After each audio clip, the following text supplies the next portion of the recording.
Welcome back to the farm, everyone. If you can't tell, it's cold and it snowed. I'm guessing we have at least a couple inches of frost on top of the ground.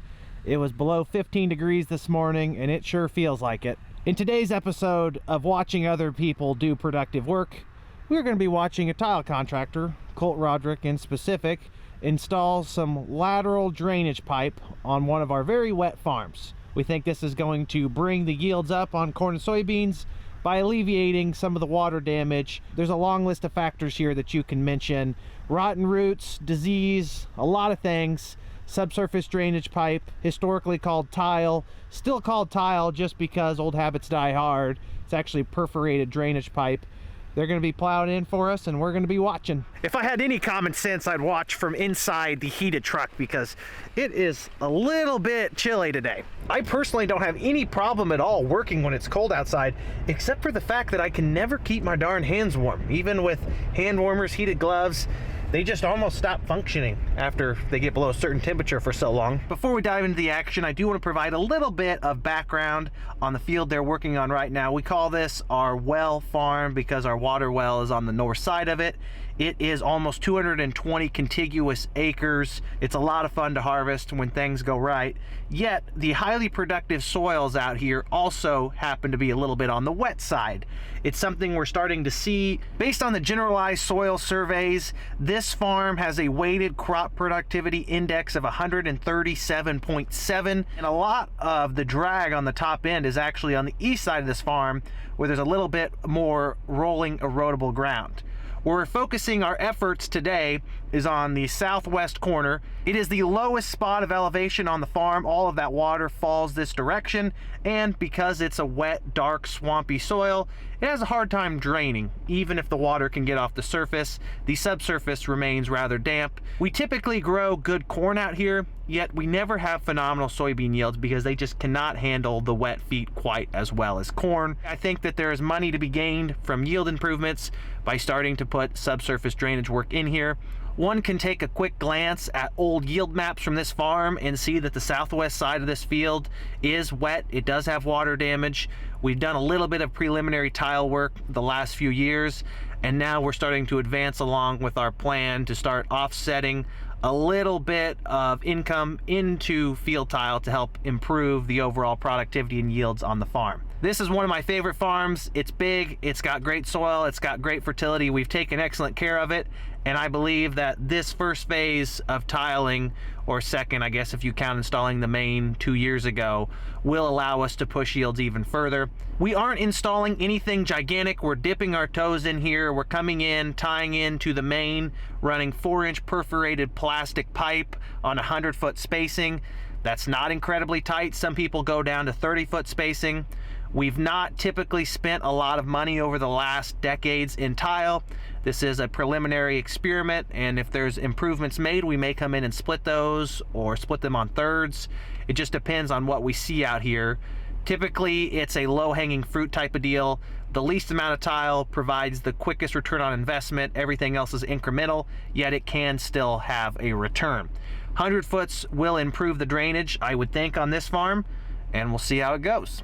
In a perfect world where money was no object, we'd be tiling this on 30-foot spacings out of the gate. Unfortunately, corn's $4, input prices are high, there's really not a lot of meat left on the bone. If corn was worth $8 a bushel right now, we'd probably be tiling this whole 220-acre field on 30-foot spacings. That's just not the reality we're living in today, and I guess if we had limitless money, we'd probably be on a tropical island somewhere, not out in the freezing temperatures watching a tile plow running.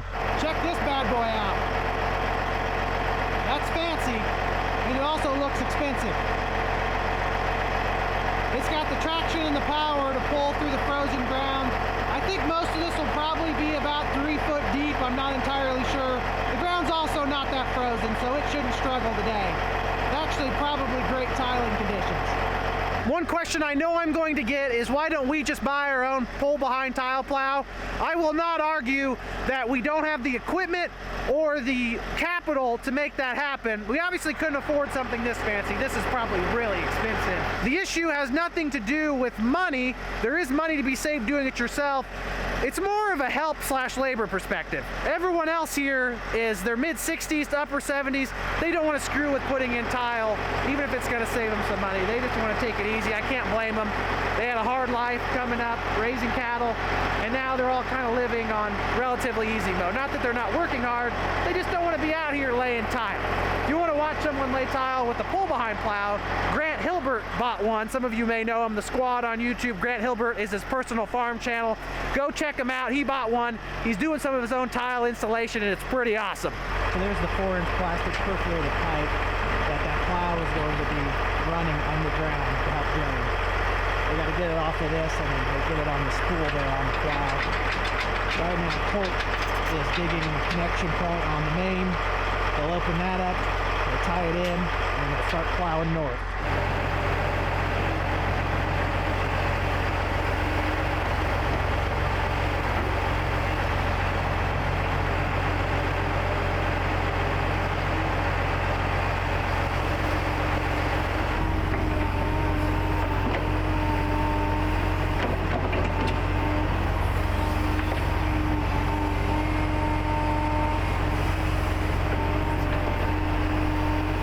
Yeah, I'd say that's decent dirt down there. Look at the color.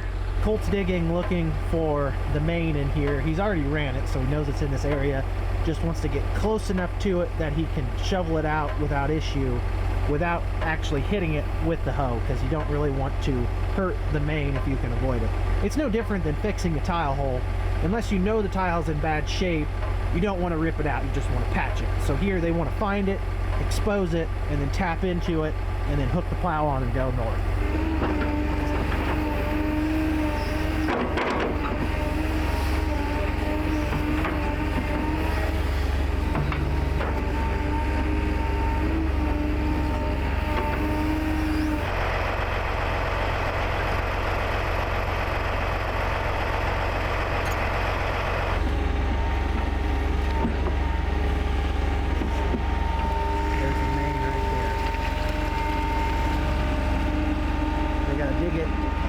That they could set the plow in and then go.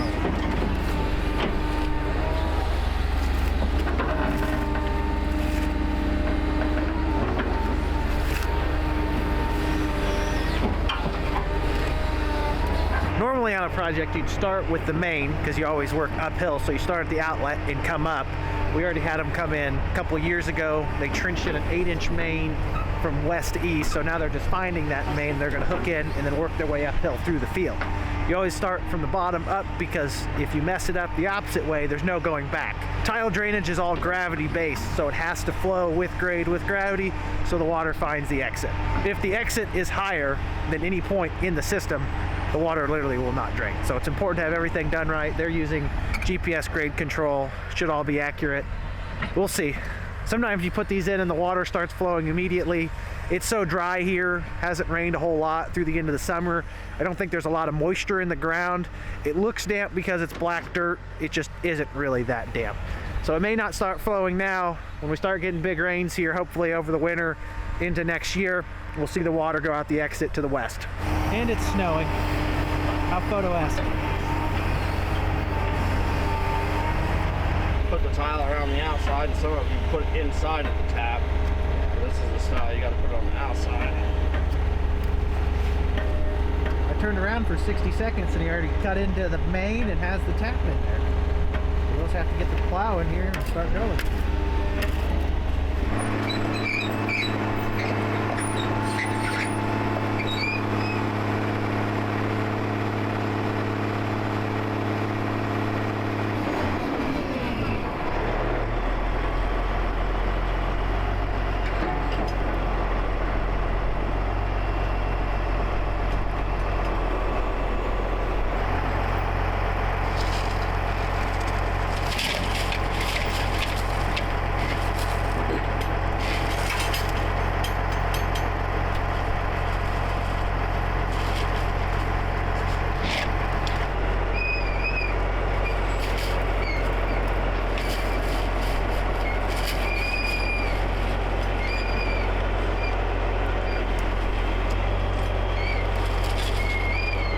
This fancy plow does also have a spool holder on the front since the spool's already on the car, they're just going to do it with this. If they were doing long runs, I think they would go ahead and use that. It's just going to be more convenient for now to use the truck and the spool.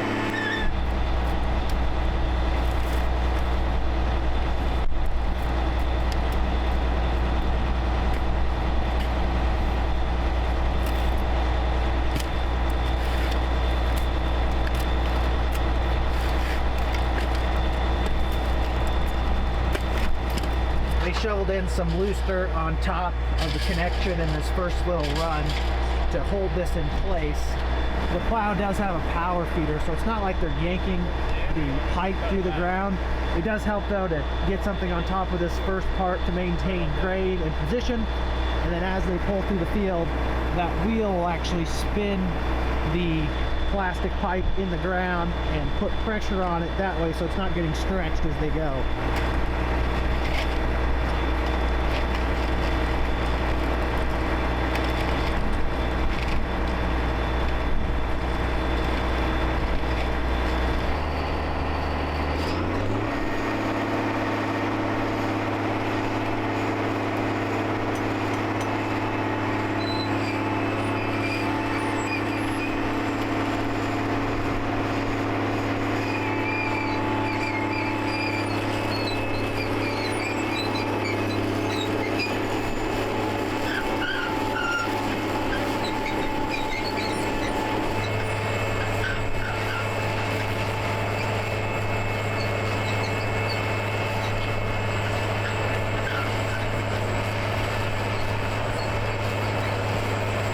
What is there? 2 inches, 3 inches of frost? Just enough to get the plow across the ground, or it'd be kind of wet on top. I know Colt and Chase would prefer this to be a bigger project than it is.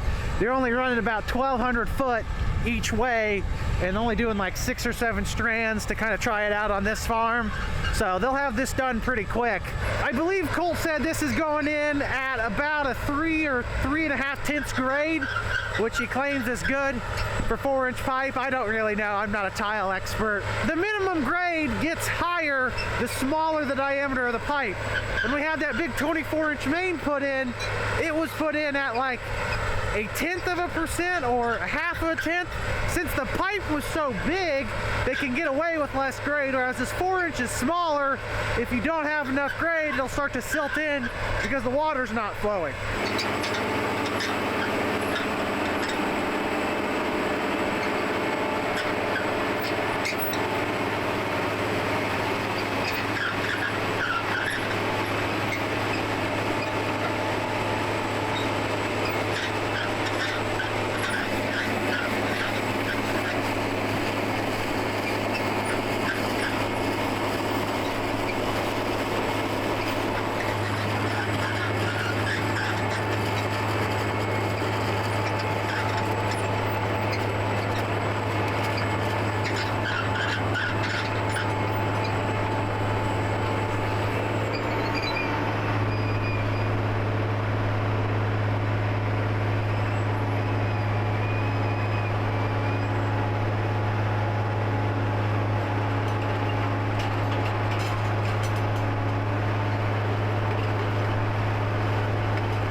Watching all this hard work's got me working up quite the appetite. I'm getting a little ravenous. Our sponsor of today's video, Chomps, has the perfect nutritious snack option for us. Chomp does offer a variety of flavors. Obviously, the fan favorite is the original beef.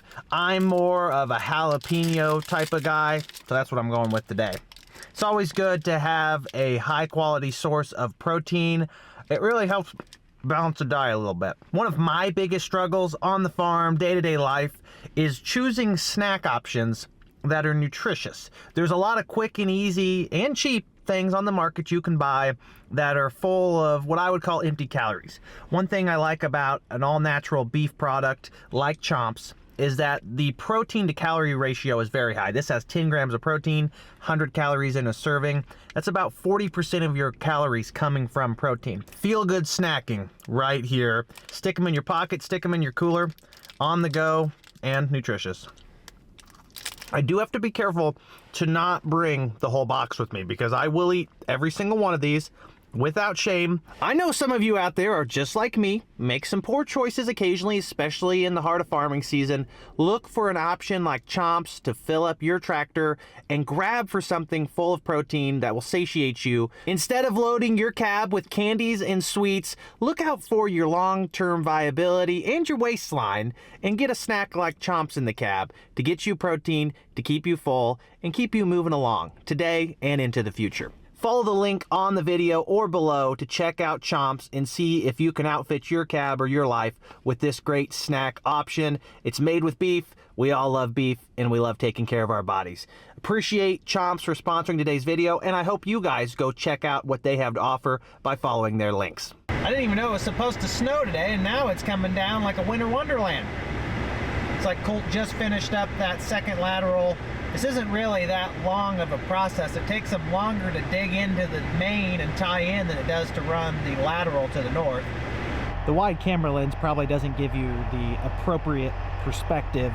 This is 100-foot spacing right here. Some guys run on 100s, some guys run on 50s, so that'd be split in half. Some run on 40s, so 2.5. Some guys run on 30s, so there'd be another 2 in between roughly. There's a lot of different ways to skin this cat. The more tile you put in, the quicker the ground dries. Just a matter of finding the optimum amount of drainage per dollar spent. The least amount of money you spend, the most you're going to get out of it. Yet another 50-foot spacing in the middle could bump your yield up another 5 or 10 bushels on a wet year in corn. So there's definitely something to be gained with more. It's just a matter of how much money you want to spend.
The plow is actually less invasive than a trencher. Most guys who run commercial size tiling operations have a self-propelled track plow like this to run the smaller diameter tiles like 4-inch, 6-inch, 8-inch because it's more efficient, and it also actually, other than the top couple inches, doesn't disturb the soil as much. The trencher, when it comes through, it mixes your subsoil and your topsoil together, whereas the plow just knifes in that tile string underground. Yes, you will have a little bit of a rough patch on top through the winter. By next spring, you hit this twice with the field cultivator, and you hardly even know that it was here.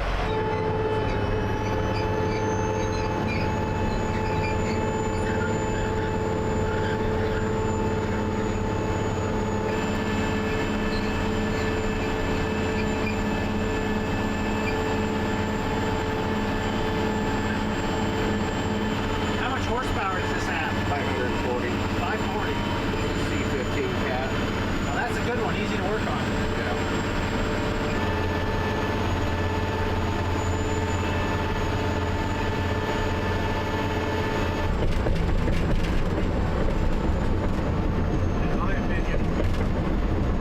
For as expensive as these machines are new, they're really not that complicated. Colt said this is an 8 or 9-year-old machine. He bought it used. One owner before. It's basically just a huge powertrain with tracks and a GPS driven plow on it. Simple, yet complicated and expensive. This is the operator station. A few manual things on here. He can auto steer. He was manually steering some of these. Surveys there with this Trimble system, and then he's got a stand out in the field with another receiver. Tiling's not that hard, yet doing it commercially takes a lot of investment and honestly a lot of relationship building, because you got to have farmers that want to work with you. They're not really running that heavy on help. It's just Colt and Chase here. Colt's backfilling that last connection. Chase is bringing the stringer cart back by, and then they'll dig this next one, and that's the farthest west they're going. The neighbor's property line's just right there.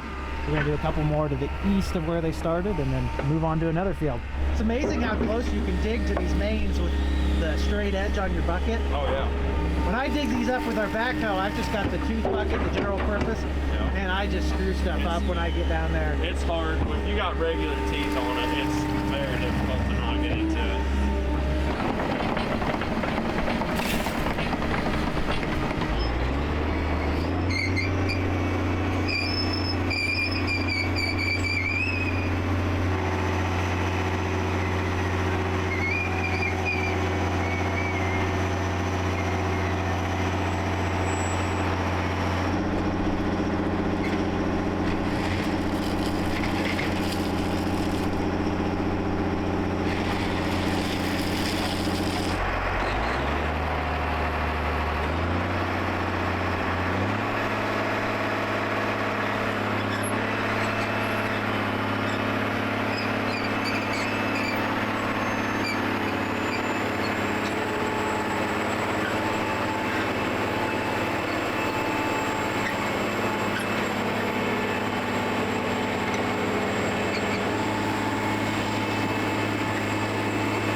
Colt and Chase did make one bad choice today, and that was using white flags to mark where they're going to run the tile, because white flags don't stand out very good when there's snow on the ground.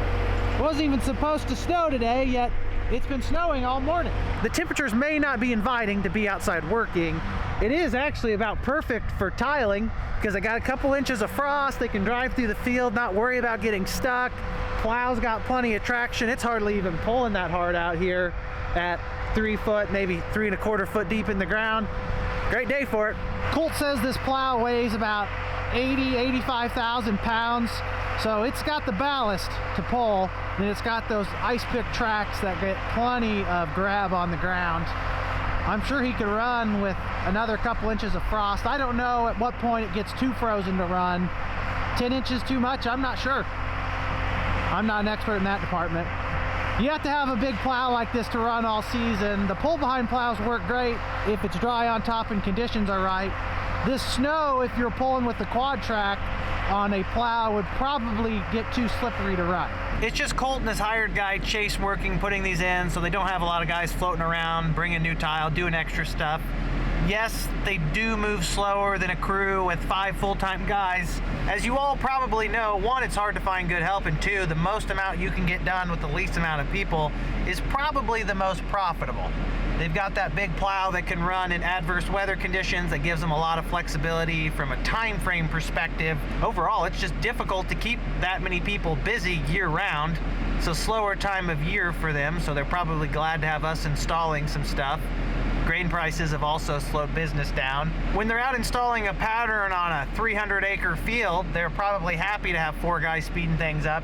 Yet when it's winter and they're doing shop work, it's hard to keep all those extra guys busy. So just the 2 of them running, they got a good amount done. I think they're going to run a few more laterals for us on this field, actually more than I anticipated. Dad's feeling a little adventurous and spindy. Usually he's a little bit tighter with the pocketbook. hopefully drain this farm. I've had enough of the cold today, so I'm not going to get out. If you look at the plastic pipe, there's these little slits in between each rib. Those are the perforations that let the water in. That's what drains the soil of the farm. It gets all of the bad water, that porous space water, out, not the water that is bound to the soil particles themselves. The water in between the pore spaces is what damages your roots, because that's where they grow. When it's full of water in there, there can't be any oxygen, and roots need oxygen, so tile helps drain the water, provide oxygen. That's what gets you the yield. By no means do these drainage systems pay every year. They just pay more often than not. Some years they pay by letting your fields dry out and letting you get in earlier to plant them, particularly with soybeans. They have a big yield advantage. Other years, very rarely, you get the perfect amount of rainfall anytime you need it and not too much rainfall, so tile wouldn't help. This year, we could have used tile. When it rained 10 inches in a handful of days in July, this would have saved us some soybean yield because we had water damage. It's just one of those investments that the data shows some years can pay leaps and bounds. I mean, we're talking 15 to 20% bump in yield, if not more. That averages out more in the long-term picture to probably get you 10 to 15% every year yield boost, hopefully. Maybe not, it's not guaranteed, and maybe not quite that much. It depends on how wet the farm is. It finally stopped snowing here. The sun even tried to peek through the clouds a little bit. I'm sure they'll be back at it tomorrow. We might watch them a little bit more. They're doing a lot of the same stuff. It's kind of like farming. It's neat when you start, and then you just keep doing the same thing over and over again. Hopefully they're at least making money. Hands down, my favorite part of the day is coming home. You just never know with two little boys what kind of chaos you're gonna walk into when you get in for the day. Show everyone your Christmas tree. Well, this is my Christmas tree, green, red, green, and then my bread. This is my second. Why is one of these hotter than the other? One, two, three, all the way. That's a pretty cool tree you have right there. Fast forward to the next day, Colt is back in action. The snow has ceased. They've brought a few more strings of tile to finish up these 100-foot laterals we have going into this field. It's pretty awesome watching this big tract machine work. It looks like today they're actually pre-digging the connection points. Yesterday they were just doing it individually as they went. They probably wanted to stay inside the insulated and heated cabs for as long as possible after dealing with the cold, wind, and snow yesterday. They're going to have a few more runs here and then have this one wrapped up, moving on to another one. If you look in the middle of the pattern they have going in, there's actually a gap there where they didn't run one. There's already a sub main that they ran 2 years ago out through there, connecting to an old tile system on the north end of the field. And when I say old tile system, it's old clay tile. We don't know how productive it is. It just had a tile hole in the middle, and when they were out running the main for this lateral system, we had them go out there and hook in. So we can use that at a later date as a main to drain different parts of the field. There's a lot of functionality when you have mains like that in grade to different areas because you can drain them. Anyways, we're gonna watch them plow a little bit more in on this field before they wrap up. If you have any questions or comments, concerns, drop them down in the video. I love tiling. I think it's one of the best things you can do on your farm. Let me know what you think.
nothing that exciting about this. I just find it fascinating personally because I know the benefit this could bring to our farm.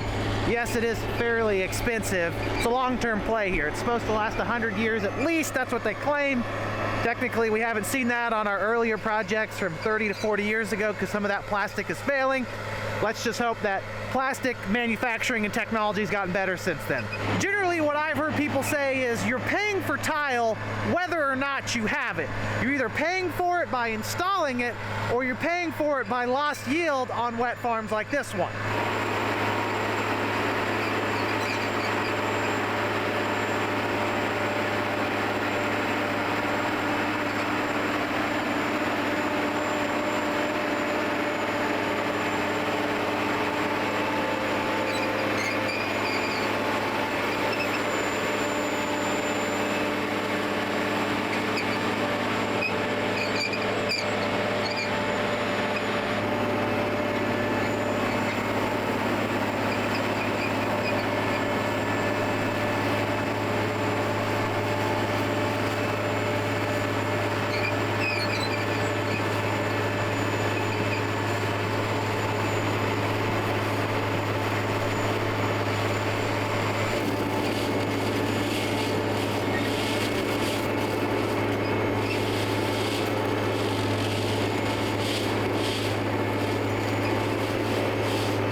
Because we're just limited to picture and sound.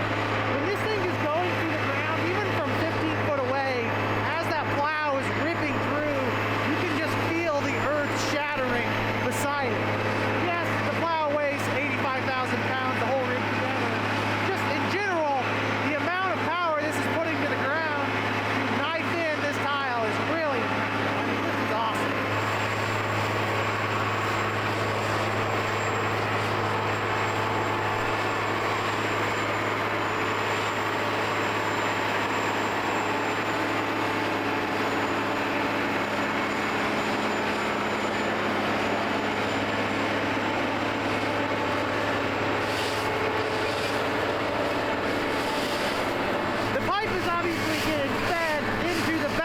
The plow boot that goes underground, and then those pullters on the back just kind of move the dirt back over the trench to even it up a little bit. With as much soil as it's moving, it's impossible to settle it perfectly. Hopefully in a couple months when we hit it with the field cultivator, it'll be pretty mellow, hit it twice, and we shouldn't even know it's there unless it settles over the summer, which it probably will.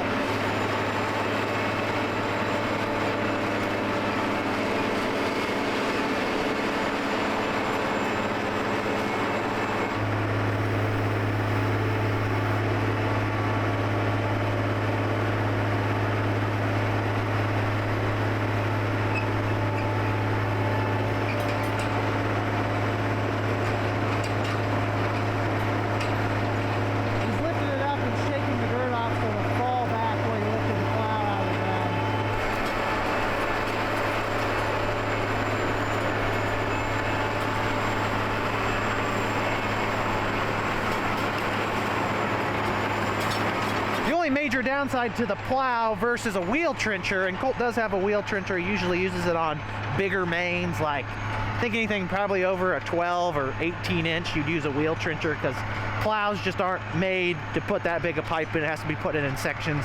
That's complicated. I'm not going to go too far into that. The wheel trencher, when it trenches through the ground, you can see when it hits an old clay tile. A lot of the old clay tiles were installed 50 to 100 years ago, typically shallower. Some of them were hand dug. Usually you can find them in the top, maybe 2 foot of the topsoil. The plow mostly is underneath them, yet it does so little disturbance other than on top here, you won't know until water starts running again whether or not that old clay tile needs hooked in. Some of them are so full of dirt at this point, they don't do anything useful. There's other clays though out and about that actually still move a lot of water. So if there is one that is moving water or sucks on the downhill side and creates a hole, either us or Colt will come back and fix those. The wheel trencher is actively cutting the dirt, churning it and throwing it over and leaving an open trench. So you see those clay pieces on top. You know, hey, there was a clay piece there. We either need to dig it up, tie it in, or flag that and keep an eye on it later, because it could be an issue or it may not. Like I said, some of them are still very active. Some of them pretty much are condemned at this point, and you really never know. Based on the tile plow heading to the road, I'd say that's the last of this project. Guessing that we ran maybe 7 laterals through here. I think about 1,200 foot long. It's over 8,000 foot of tile. I know that's not a ton. Some guys are coming in and putting 1,500 foot of tile an acre. Maybe not that much. I think a 30-foot spacing pattern is maybe 1,200 foot an acre, and we put 8,000 foot on, how many acres do you think this is? 40? 30 or 40? So 100 foot. It's the law of diminishing returns we're testing here. The least amount should have the most amount of financial return per dollar spent. If we like what we see and think there's room for improvement, we'll come out here and either split it in half on 50s, because this is 100 foot centers, or even split it on thirds, which would make it 33 foot centers. It would definitely help with drainage, and I'm sure Colt would love to come back out here and split these, because there's nothing a tile contractor loves to do more than run laterals with a plow. It is the most cost and time effective way to install it. I think they make decent money doing it. I don't think they're getting rich, but no one's getting rich in the farming game except for the input suppliers. Since this project is almost done, they're moving to the road so they can get the lowboy in here to move the plow to the next field.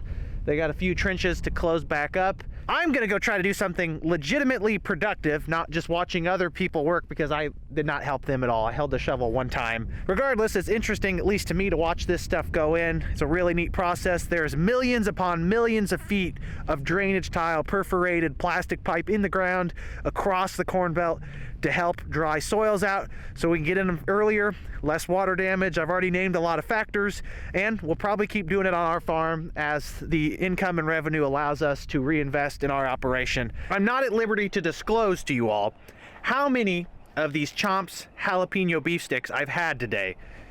It's probably more than you think, but I'm also not ashamed of it, because they're nutritious, full of protein. Make sure you check out Chomps. I think this is a great farmer snack option. Put it in your cab, put it in your truck. Stop eating junk food from the gas station.